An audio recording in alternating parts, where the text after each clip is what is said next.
Hello everyone and welcome to Rad Chat, founded by me, Jo McNamara. And me, I'm Julka-Anderson. Rad Chat is a forward-thinking global knowledge hub where healthcare professionals can advance their expertise in therapeutic radiography and oncology. Unlike traditional academic resources, we blend real-world experience, expert insights, best practice and patient perspectives. We make advanced knowledge engaging and accessible, supporting continuous learning and professional development without compromising patient care or your personal time, by providing insights into both technical skills and career development, helping you to progress confidently in your field and shape your professional future. Just to let you know, our episodes may contain sensitive and difficult topics that you might find distressing or triggering. Please consider checking out another episode. So this episode 200 is part of our Education and Workforce Development series, where we're going to be hearing from our guest, Dr. Caroline Leek, about her personal experiences and the Fruitfly Collective. So welcome, Caroline. Really pleased to have you on Rad Chat. Hello. Thank you for inviting me. So Caroline, tell us a little bit about who you are, what you do, why are you here on Rad Chat on a night where you should be having family time with your sisters? They can wait, they're making dinner. Yeah, my name's Caroline and I'm the founder and the CEO of a charitable organisation called Fruitfly Collective. I live in London and I'm married and I have two fabulous teenagers, 18 and 16. So tell us a little bit about kind of your career pathway. What kind of led you to what you currently do now? So I was a neuroscientist before and then I wanted to have babies and I realised that it wasn't really conducive to keeping cells alive and doing experiments as well as keeping children alive. So I then went into medical regulation that was a bit dull and boring. But after that, sorry, that phone, did you hear? Is that University Challenge? Is someone pressing a buzzer or is it the door? I wasn't sure what it was. My other sister has just arrived. Once she's in, okay. She's out. Right, that's it. How many sisters are there? There's only two. They're both in now. I do love it though, because Caroline introduced their sister as the loud one. There you go, the buzzer. Was that the buzzer or was that her talking? Right, she's gone through now. It should be all right. Yeah. Okay, sorry. Shall I start again? Yeah. So I used to be a neuroscientist, and whilst I loved doing that and learning about and researching about neurodegeneration and neurodegenerative diseases, I realised that I wanted to have babies, and so I couldn't keep cells alive and children alive at the same time. So I went into medical regulation for working for the MHRA, which was fine, and civil service. You know, it's kind of pays a wage and it's stable and you can bring up a family. But I found it was quite dull and boring. So I'd always done quite a lot of public engagement work and I was a STEM ambassador and I wanted to, go in more into sort of creative education. I think that's where I started. And then I didn't know what I was doing or anything, but I remember just being quite bored with my toddler at the time. And seeing some resources that we'd got out of a toy library, and I thought it's about healthy eating, and it had bits of information for the adult to learn about healthy eating, but then it also had puppets and it had the Hungry Caterpillar book and all of this, and it was a really good extensive kind of family resource. And I thought, why can't we apply that to parents' diseases and allow a family to understand, as particularly the children, of why their parents are this way or whatever. So I just started to do a little bit of research around it and realised there was nothing out there, and I thought, well, maybe I could do something like this. And that's where it kind of started from, really, just looking at resources that were available. And I just thought, well, maybe I'll start with cancer, because at the time I just thought, well, there must be something out there, but I'll have a look. And I was really surprised to see that there wasn't much at all. And I thought, from my own personal experience, from when I was a kid up until I was, had this idea around when I was just before I was 40, I thought, there must be some resources that are available. But there was a couple of books, but they were a bit, whatever. So I was really stunned that there wasn't anything out there to support a family when a parent is diagnosed with cancer. I thought, well, I'll have a go. So I found some funding and I just went away and and I started to sort of build a little team around me. How did you find the funding? Well, I think having been a neuroscience in research where you constantly have to write grants to, get funding to survive, I knew how to write a grant. I knew that you need the rationale, the evidence, but we weren't anything. It was just me. So it was quite difficult as an individual. But there was this tiny little trust that was giving away $5,000 if it was spent in a county in London, in a borough in London. And I think I happened to know somebody that was working in oncology in Guy's Hospital, which is in the borough that we had to spend this money on. And I sort of muted the idea to them, and they were like, have a go. And I said, well, if I could build something, would you then be able to pilot in your small sort of and I think that's where it grew really. And they said, yeah. And then my sister, she's a pathologist and in an oncology team at another London hospital, and they were working with a psycho-oncology team. And I sort of said, could you ask to see whether this is something, worth trying out? And the answer was yes, absolutely. So we were kind of lucky where we could build something and then get it piloted by professionals and then to their patients. And then once we had that bit of evidence, we could then, feed that into the next grant. And because it was always through the lens of being really creative, we could get then funding from Arts Council. So it wasn't just health related. Could sort of create little projects that other funding bodies that were sort of a bit different could come along and see. So again, just over time, we started to build. And I mean, it was such a kitchen project, table project, whereas my kids were at primary school and I'd seen this woman design a fantastic birthday invitation card. And I thought, what do you do? So I went up to her, and she was a graphic designer. And I said, do you fancy doing this thing? And so she's still our graphic designer. And then I had another friend who was an artist, and I was like, do you fancy, if I give you some briefs, doing some bits and pieces? And she used to be a mental health nurse. So when I said, can you just do me a drip stand or whatever, she'll be like, oh, I know what you're talking about, kind of thing. And she's still very much part of our group. So I think it was just finding those little key people and thinking, I think we have something here. And then, of course, once the feedback from the families, as well as the healthcare professionals, started coming through, you were like, okay, we're onto something. We're definitely going to expand what we can do and how we can do it, really. So a case of who you know as well as what you know. Absolutely. And you always find those amazing, engaging people, don't you, that sort of, they recognise it probably for their own personal experience or their professional experience, where they had difficult conversations with patients or whatever, and they were like, and they want to jump onto something that they know that's going to have such a positive impact and a wide impact. So yeah, we've just been brilliantly lucky and we hold them dearly and we nurture them and we make sure that they're very much part of co-designing of the new things and stuff like that. So they are valued sort of members. Because that's the best way of doing it, isn't it? Designing it with the people that are going to use it or implement it or whatever. I love the tool shed idea on your website. That's always really nice to see with the visuals and stuff and the ethos behind it, I guess. That when you're tired, you can come and learn new things. Yeah.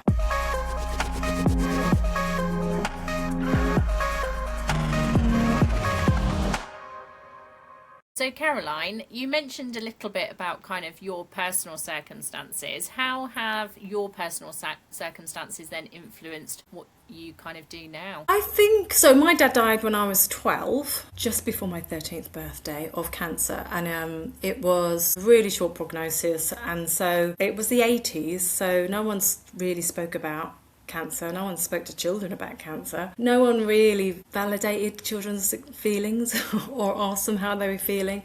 The support just wasn't there. So I think that experience has shaped everything that I've done with Fruitfly Collective, because I can still remember being that teenager.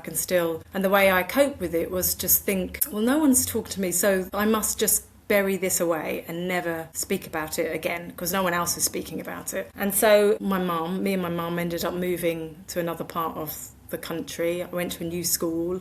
I could be this new shiny person that never had a dad, so I didn't have to ever talk about it. And that was a brilliant coping mechanism for me until I had my own babies, and then something cracked and I thought, what is going on? I just felt like it was really obvious now to know that you can't run away from a huge traumatic life experience, grief, you have to process it. But at the time, I didn't know what I was doing. So all of those memories and to be able to do quite simple things to support families to the way that I would have liked to been supported, really. So I mean, I'm kind of writing a handbook at the moment for parents, just to give some guidelines and stuff like that. And I can see myself either as a parent or as a kid who's experienced parental cancer and throughout it all. So I think it's really it's important, and lots of our work at Fruitfly Collective is always done with people with lived experience. So if there is something that I quite, so I wasn't tiny, so I don't have that experience, but actually we make sure that we engage with people that do have that experience, and we engage with their kids as well and see how they feel about it. Engaging with the kids, Caroline, does the language differ from teenagers to younger children that you might use around sort of these sort of experiences? Yeah, I mean, obviously everything's got to be age appropriate, because either kids just won't understand it. And we always say to parents, start off quite, sort of for younger kids, even if you've got older kids, because when kids are stressed, then sometimes they might want to be overwhelmed, or they might actually prefer a very simple explanation rather than too much information. So we often say for parents who have got teenagers, they might have the capacity to understand a lot more. But actually, if you start off slow, and then always be child-led, which is a real key thing. So if your kids are asking questions, it means that they want more information, or it means that they haven't quite got it yet, and you might need to, as a parent, talk to them in a slightly different way, or to use a slightly different type of format. So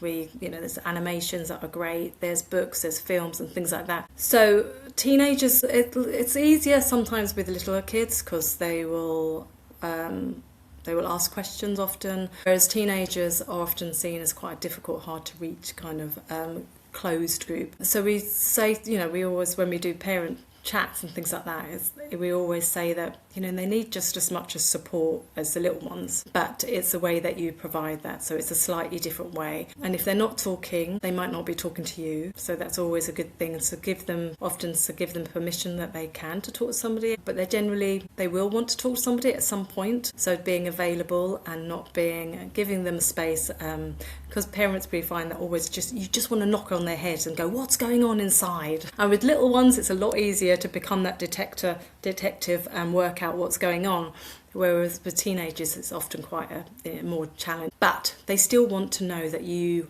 want to support them. So we always say, there's lots of different ways that you can potentially try and sort of engage with and connect with your teenager after you've told them about your cancer diagnosis, or during their treatment, or whatever changes happen at home or whatever. And sometimes that doesn't have to be verbal. So I remember one parent telling us this brilliant kind of activity that she does with her teen. So she can tell when her teen is just really, kind of uptight or stressed and anxious. So she's like, is it time to go for a drive? She's like, yeah. So the drive is, so they get in the car, and there's a piece of road that has a long tunnel, and once they get inside that tunnel, they can wind the windows down and they can scream out all expletives and swear words and whatever they want. And then once they're through their tunnel, that boundary time is over, they wind up the windows. It means that it's a bit of a laugh and they kind of de-stress, but also the kid has understood that the parent knows that they're going through a difficult, tough time at the moment,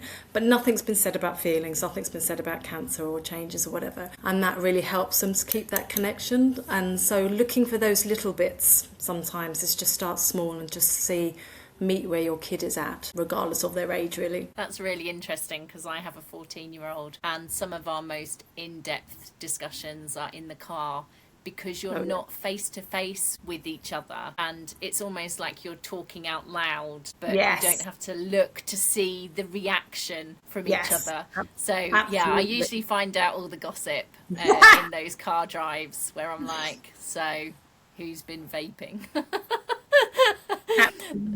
Absolutely. Or it's something, I mean, sometimes it's just being like, doing something together, side by side, obviously, but it's an activity. It's quite nice to, if you can do something together, build something or whatever. But it's the same principle, isn't it? I remember one boy said that he has difficult chats with his mum when they're doing the washing up and drying up, because the same principle, they're both staring in the same direction. That's really interesting. Caroline, from your perspective and liaising with the people that use your toolkits and use the website resources, what has the impact of the Fruitfly Collective had on families? It sounds like I want to blow my own trumpet, because it's quite hard in our culture to sort of take it. But it's been fantastic, and which lights the fire and the drive to continue to do more and to do better stuff, or to get it out there more.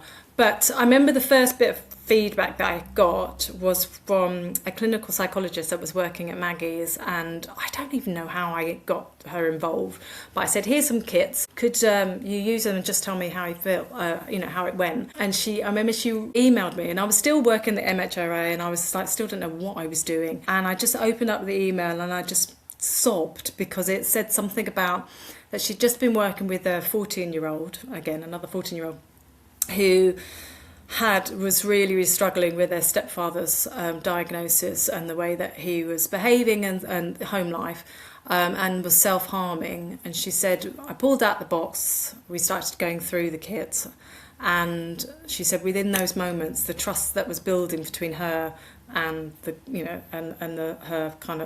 young person, she said she could just feel it. And then as they started going through the tools, this sort of opening up and actually talking about what was happening. And I just remember thinking, oh my God, something that came out of my brain whilst I was, on the floor with my toddler, is now having a real impact in real life. And so that was just amazing. I just remember that, just where I was and everything, we're just thinking, oh, I can do this. This is something that has to be done. We've had photos from parents, like with the little toys that we have, their kids pretending to feed their toys and being a part of the family. And we did another pilot where lots of clinical psychologists who were using them, these kits in any way that they wanted to, whatever worked for them.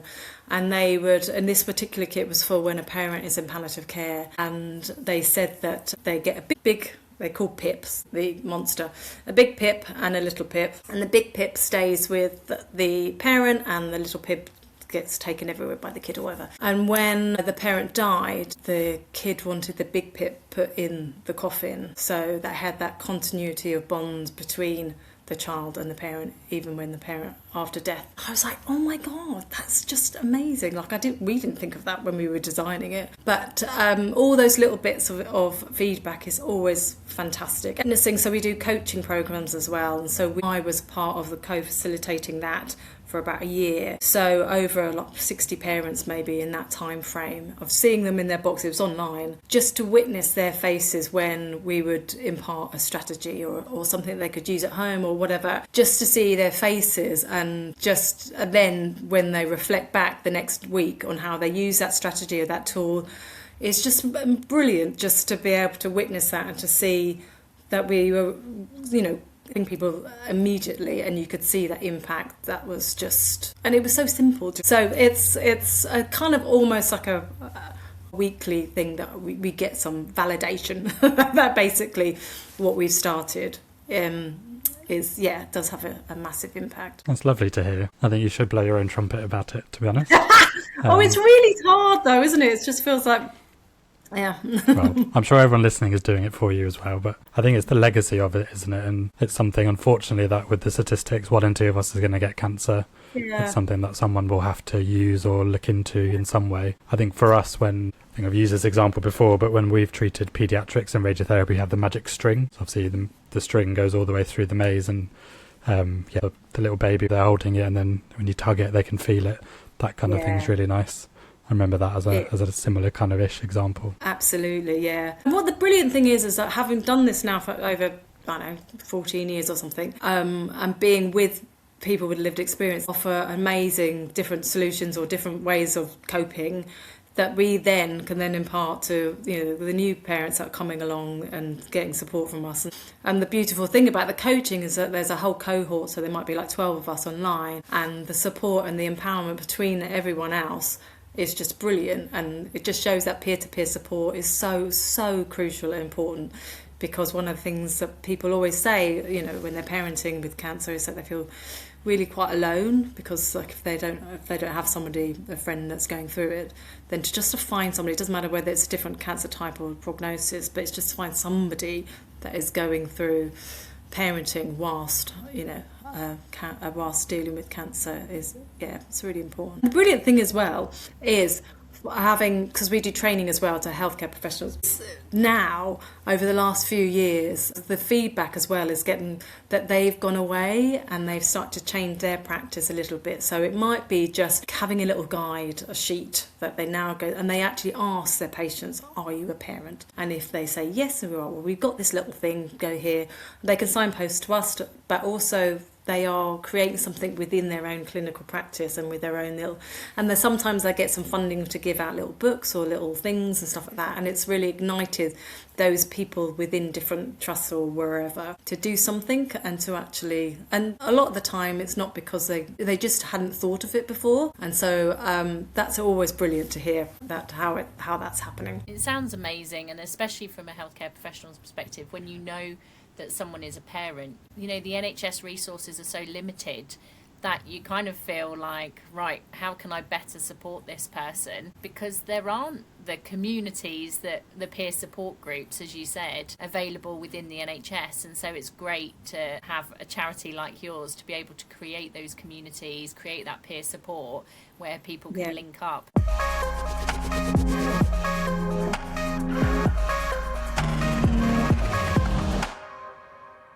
So how can people get the training, Caroline? You know, if someone's listening thinking, gosh, this sounds amazing, this is something that I can bring into my practice, how do they go about finding out more? Well, if you go to Fruitfly Collective website, there's a thing called training for healthcare professionals, and we do lots of different things. So we do free webinars, which are really around just what we can offer. So it's pointless us having these services and supports if no one knows about it. So it's great if anyone that supports a patient who is parental responsibility, they can just find out what we can offer and what's available for them to signpost. Then we an hour webinars, kind of like lunch and learn. So you can either do it as an individual and book on, or you can do it as a team. We also do half a day, and then we do a whole day as well. And so the whole day has been brilliant. And so we really focus on how to change a practice within the parameters that you have, you know, and as well as really understanding the full kind of from initial diagnosis all the way to palliative care,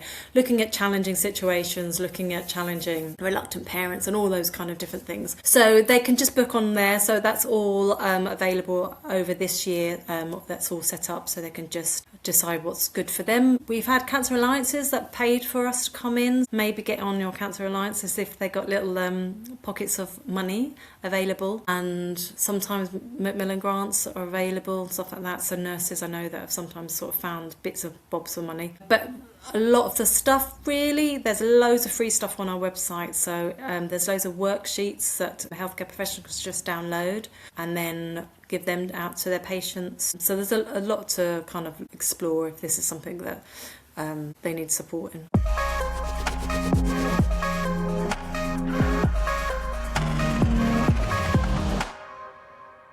If you were given a blank cheque, Caroline, what would you do with it? Well, I think that's very difficult. I would go to Mexico. No, I'm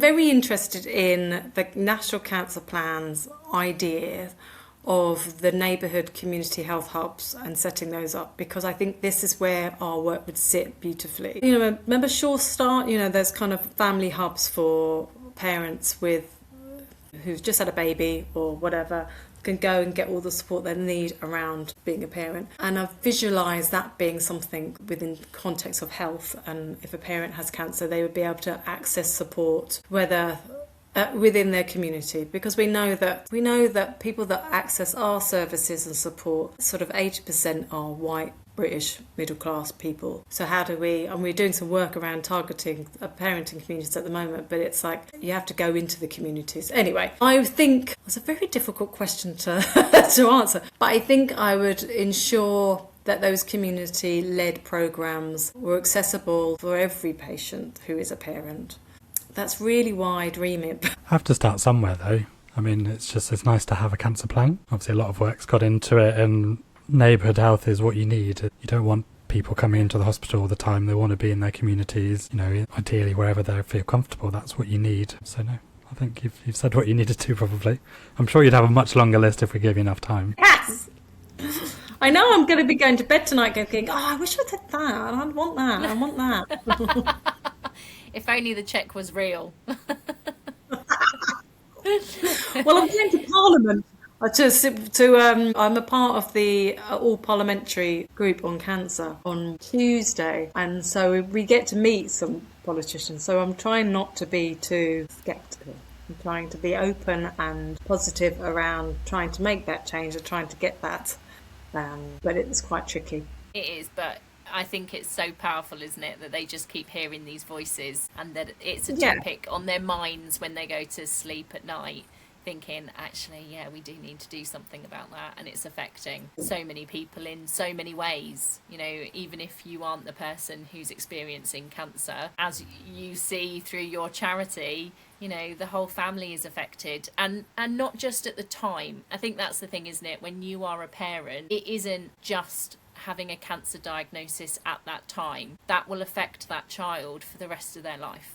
And, even if, you do your absolute utmost to shelter that child, there will still be consequences of that. And I speak a little bit from my own personal experiences, as well as obviously hearing and seeing, charities like yours working with parents. So it's so important that we kind of help raise the awareness of things like this. Yeah, absolutely. I did some Churchill Fellowship research, and I went to visit. I was really lucky to go and visit charities out in Australia and America, but this Australian one called Canteen, which is a fantastic resource. So if anyone's listening wants to go and have a look at their stuff, it's brilliant. And they do lots of research, but one of the areas was around the kind of the economic impact of supporting kids, young people who are impacted by family cancer, and what it means. And it's right, isn't it? If you support them when they're going through crisis, then actually what they're going to need at the end, and health problems around it. And there's lots of research that show that kids affected by parental cancer have a higher risk of developing negative psychosocial problems. So it just feels like the research is there, but there's nothing, actually no one's doing anything about it. And it's very hard as a small, tiny charitable organisation to sort of shout loud. But yeah, we're hoping that the landscape is changing a little bit. And as a fellow Churchill Fellowship awardee, I would also strongly suggest that any healthcare professionals out there, or even members of the general public who want to do some research in an area that is international, go and have a look at the Churchill Fellowships, because I absolutely relished the time that I had in Canada as a consequence of that. I did some work looking at recruitment and retention of therapeutic radiographers, but the Churchill Fellowship is an amazing opportunity, but also a really nice community to be part of. And you get to kind of publish your work and share your work within that community, but also get it published as well for people to look at and read. So definitely an opportunity for people as well. So a big shout out for people to go and have a look. But it is quite scary, Caroline. I don't know about you, but I went to London, beautiful Winston Churchill building, a panel including his great grandchild who was interviewing me, and I always remember one of the questions was about kind of, obviously I was talking about cancer, and they said, yeah, but he did like his cigars, and he did well, didn't he? He was at a ripe age. And I was there talking about oncology. It's highly competitive, but an amazing opportunity as well. Yeah, it is. And what I love about, one of the things I loved about it is that it's really open for anyone. You don't have to have an academic clinical background or anything, and the scope of what you can, if it's a good idea and they think that, if you go and research it and you can bring it back to benefit the UK citizen, then go for it. So yeah, and they recruit every year, so I would definitely advocate anyone to go and have a look.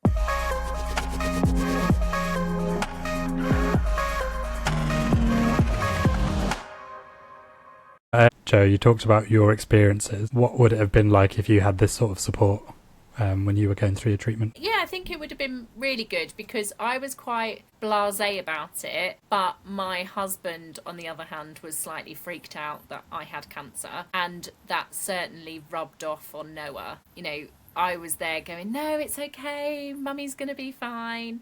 And it was interesting, actually, that he said last week, whilst we were walking to hockey, he said, we're learning about cancer at the moment. And he said, I was telling the class that you'd had cancer, and some people didn't believe me because they said you didn't look like someone who'd had cancer. And I thought it was really interesting that he had kind of divulged that information, of which I'm really happy that he did, but that he's still kind of, I don't know, he still talks about it and it's still in the forefront of his mind. Whereas actually I kind of forget about it now and go through peaks and troughs of, yeah, that was like a long time ago, let's forget about it. But for him, you know, he does still talk about it and it does still come up, and he will occasionally ask me about my scar and things like that. It would have been amazing to have resources where I could maybe have had a better conversation with him, because I think I just tried to shelter him from everything and make it quite blasé. But in doing so, I actually think I didn't take on board how just having a parent with cancer affected him, you know, because you say the word cancer and he would have said that to his friends and I'm sure they would have gone, oh my gosh, is your mum gonna die? So I don't think I necessarily even thought about that whilst I was going through it, because I was thinking me being blasé about it is the best way to do it. And actually, it probably wasn't. And having resources like this and get me to think about it more from his perspective would have been good, I think. I think one of the areas that parents sort of, well, I think us adults, is that how much children already have in their head about cancer. So when we did our primary school cancer education programme, we went into so we taught over 1,000 children between about age 9 and 11. And we went in to train the teachers first of all, because we didn't want to, you know, make them open up a can of worms and then them suddenly freeze at all the questions that they were going to get. But we gave them posters and we said, can you give these to your class? And so before we came in, and one of them was, I think cancer is caused by, I know this about cancer, and I worry about cancer because. And so all of these posters had mad stuff on it. And so it was a real clear indication that kids, even as young as 9, carry stuff in their head. The majority of it is misconceptions and bonkers.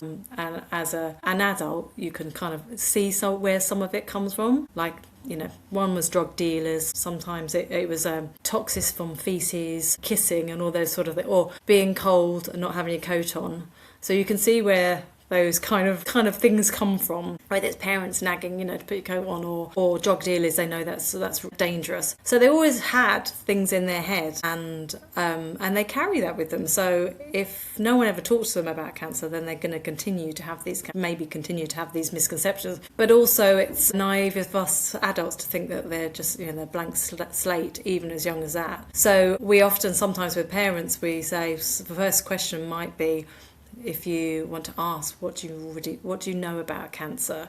And they might be really enlightened by what they might already have in their heads. Your kid Jo may have already had things going on in his head and more already. I mean, because you think about it, it's like every school like secondary school have, you know, cake sales for, you know, Cancer UK or whatever, Research UK, or in the buses, trains, public health campaigns, as charity campaigns. So they absorb it all, but we kind of forget as adults to even, you know, kind of start a conversation or think about that they know anything. I think it's interesting, just thinking about the age demographic, that when children are in school, they might have grandparents, great-grandparents who have died of cancer, but at quite an old age.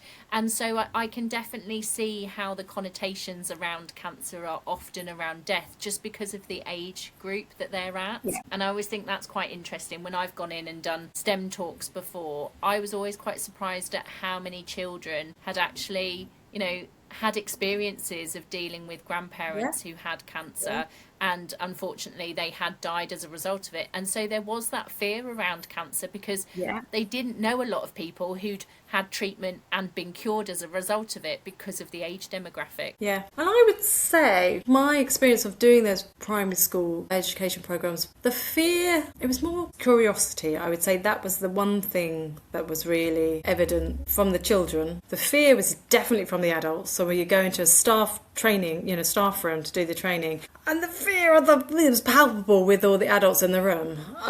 You go into assembly of 100 kids, and statistically some of those are going to be impacted. Well, we knew some of them were directly impacted. Some were recently bereaved because they had support staff, next to them.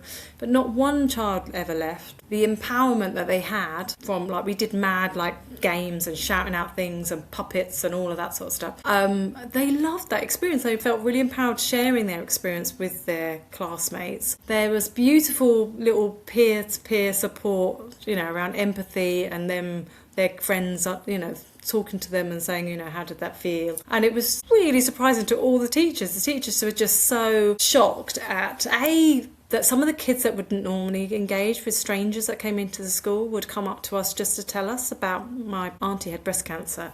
They didn't want any support, they didn't want anything. It's just that they wanted to share it and to have that platform, that safe platform, just to talk about it. And also the teachers were really shocked about how many kids that they did not know were impacted, whether that was because it wasn't parental, but as you say, it was wider family or within the community. So it was a really interesting project for many reasons.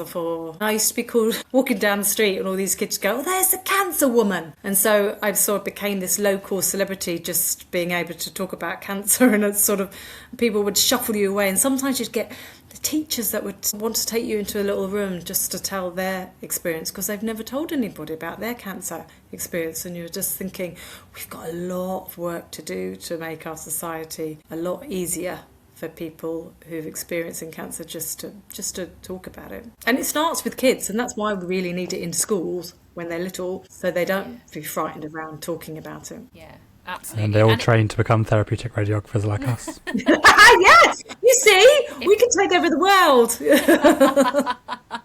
Absolutely. I do think as well, though, it does lead into so much, doesn't it? Because if children understand about, not just cancer, but other health conditions, long-term health conditions, that potentially then that helps inform public health and, knowing what's normal in your bodies and things. They kind of then can appreciate why they're doing self-checking and why it's important. And it leads into so much, doesn't it? Absolutely. But it was really hard to get that project into the schools. It was funded by the Wellcome Trust, and they said, we will give you the funding but before we give it to you, we have to have 5 schools that sign up that will allow you to go into schools. I mean, we build it as free, it was science, all those things that they want. But it took one school, really progressive school, to say, all right, it turns out the head had breast cancer. But once that was done, then it was word of mouth, and then we were able to do it all. But so it was really hard. So, I can't see the curriculum changing just yet. It's really interesting, isn't it? Because my sister, she's a primary school teacher, and they will have people come in and do talks about gun crime and trafficking and things like that, and you think, and all the schools in their area will have this visitor go round and do this because it is very prominent in their area. But it's interesting then that some schools would have talks about that but not about health and cancer. It's just eye-opening, isn't it, really, about some of the societal challenges that we still have when it comes to talking about cancer. Absolutely, yeah. And whenever we do our training, I always lead it off. We've got this great audios of the kids doing it, and I just think, and all the feedback we ever get, that is always within it.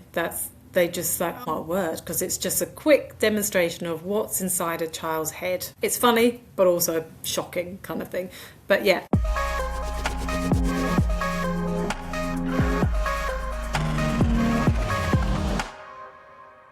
So we could probably talk all night, and I know you're at your sister's, so we don't want to take you away from family time, but we always finish the podcast with top tips for our listeners. So is there anything you'd like them to go away kind of thinking about, or any tips that you think that you could impart? I would say the three things that we bang on about really is the 3 C's. So that's communication. So if you're a healthcare professional, communicate with your patient, understand if they have a parental role, because the parental identity is probably one of the main things that they think about, or who they are. And then the second one is coping. So thinking about how a parent navigating family life whilst going through treatment or after cancer or whatever, how they can be supported with their coping skills for themselves as a parent, but also for their children. And there's lots of stuff. So on the website, there is loads and loads of different strategies that could be used. And the third C is connection, ensuring that parents and children, whilst a parent is going through cancer and being treated, that connection is still there, particularly with teenagers. Little kids will get on the bed or the sofa or whatever, but the connection with the teenagers, just try little bits and pieces to keep that there, because they do need your love and support and security, but sometimes they don't show it. Amazing. Thank you so much for coming on Rad Chat. We've loved having you on, and I really do hope that anyone listening does go and check out all of your resources, because I definitely think they'd benefit anyone listening, whether you're a parent, a healthcare professional, or someone in education who maybe supports the children. So a huge thank you again to our guest, Dr. Caroline Leek, for talking about her experience of having a parent with cancer and the work of the Fruitfly Collective. Thank you all for listening to Rad Chat with myself, Jo McNamara, and Julka-Anderson. Thank you very much. Well, you can use this episode as part of our free continual professional development, accredited content, which offers flexible learning that fits your busy schedule. Just check out the show notes for the reflective questions, links to literature and resources, and link to the completed form to receive your accredited certificate. Stay up to date with the latest radiotherapy and oncology advancements by liking and following us on social media and hitting subscribe wherever you get your podcasts. Please do join our supportive community designed by professionals who understand the unique challenges of working within radiotherapy and oncology. Follow us across all of our social media channels, and make sure to check out our website www.radchat.co.uk. Together, we're actively working to improve our profession and make a lasting positive impact on cancer care. It goes without saying that we can't achieve this alone. It takes all of us working together to create real change. That's why we value every voice and every contribution. We ask that you listen and learn and spread the word, share your story with us and connect with us. And if you have liked this content, why not buy us a coffee? Go to our website and drop us some love. Thank you all for listening, and take care.